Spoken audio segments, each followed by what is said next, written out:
Hello, my friend. It is my pleasure to introduce you to Corinth's Temple of Aphrodite. It really is a lovely sight, isn't it? The temple, that is, not the ladies. Although they are also lovely. Lovely and lively and, I'm sorry, what were we talking about? In Greece, many love stories were told about the gods. How romantic. Sometimes they were heartwarming and happy, but they often ended in tears, tragedy, and a whole brood of illegitimate children. I'm looking at you, Zeus! Anyway, this tour will introduce you to some of these divine love stories, which may give you perspective on how the Greeks approached love in their own lives. Enjoy your visit, my friend. I'll come see you again when you finish the tour.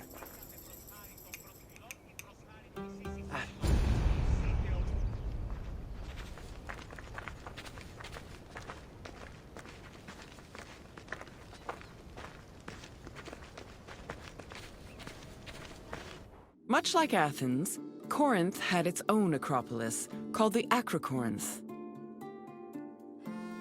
The natural promontory provided an excellent view of the surrounding territory. It was also the home of several sanctuaries, allegedly constructed in the 6th century BCE. The Acrocorinth's most famous attraction was the Temple of Aphrodite. Pausanias describes it as having statues of Aphrodite, her son Eros, and the sun god Helios. According to Strabo, the temple's most distinguishing feature was its servants, who acted as sacred prostitutes. However, Strabo is the only source for this information, and it is still hotly debated to this day.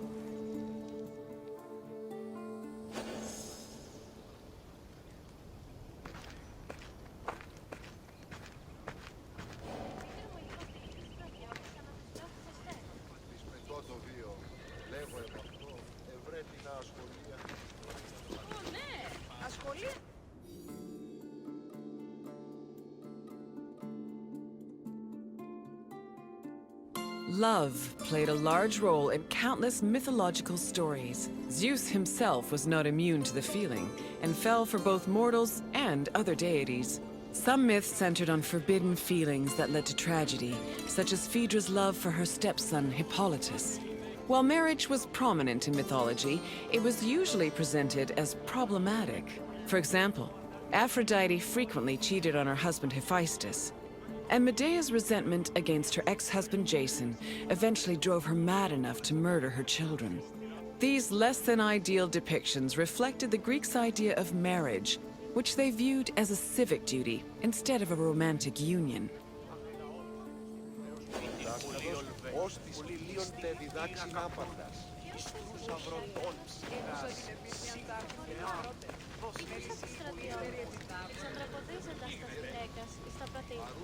Προσέτητα αυτάς, ασφαλόμεν κάτω στην αγορά. Ήκουσα την ύπεθρο, ούσαν πλήριο και μηδέν προσεπιμελούμενο Ο ουρανός είναι ως περισπήλαιο. Πιστεύεις ότι έχει χώρο? Η πολίτης τους απόλυσε απαξάπαντα. Κοινή υπόμνηση της τροχηλασίας τη Θεία Βουλήση. Επικαλούμε σε Μάκαρ, Πολυώνυμε, Πυρήπολε και Τελετάρχα, αιώνιστερη κακών The goddess Aphrodite was one of the mightiest Olympians and was typically associated with love, beauty, and sex. She was worshipped all across the ancient Mediterranean by men and women, both young and old. Her origins differ depending on the version of the story. The poet Hesiod says that she was born from the severed genitals of Uranus, while Homer's version of the myth names her as the daughter of Zeus and Dione. Aphrodite appeared regularly in mythological stories and had many mortal lovers. Her favorite was Adonis, a beautiful boy who died tragically in a hunting accident. Aphrodite was devastated by his death, so she created a cult called the Adonia to commemorate him.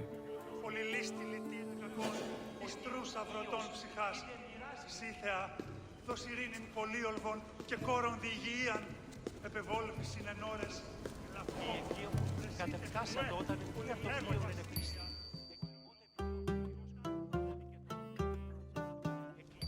My friend, good to see you again. I bet you were surprised by some of the stories you heard. For a bunch of immortal beings, the gods certainly were saucy, eh? Tell me if there's anything else I can do for you. Is that so, my friend? Then let's get started. Which poet said that Aphrodite was the daughter of Zeus and Dione?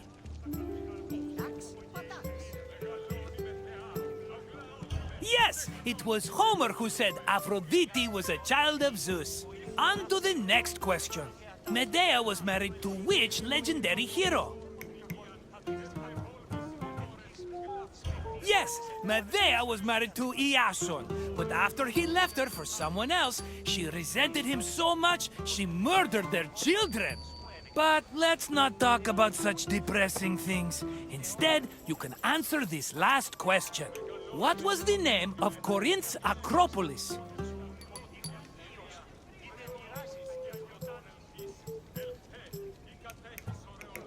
Correct! The Acro-Corinth has been home to many sanctuaries, as well as the famous Temple of Aphrodite.